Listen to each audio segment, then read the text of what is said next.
favorite thing in Cecil's life that he likes to do is to sit in his pit and hiss. And so this day he's sitting in his pit hissing, and he's getting a little bored, and he goes to his mom and says, "I'm getting a little bored hissing in my pit. Do you mind if I go over to Mrs. Potts' pit to hiss?"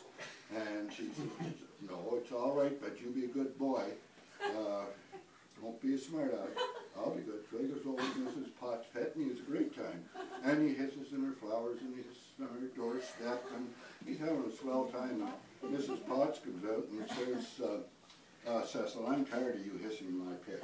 You've got your own pit to hiss in, so if you want to hiss, go over to your own pit and hiss." And he said, "Well, I'm sorry, Mrs. Potts. I didn't know you minded me hissing in your pit. I will go back over to my pit and hiss, but it's boring over there. That's why I'm here hissing in your pit."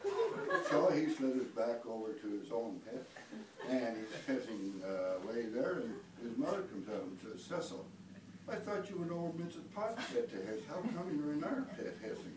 He said, "Well, I was hissing in Mrs. Potts' pit, but she didn't like me hissing in her pit, and she told me to come home and hiss in my own pit." And so his mother goes over to him and says, "Oh, well, don't feel too bad, Cecil. I remember when Mrs. Potts didn't have a pit to hiss in."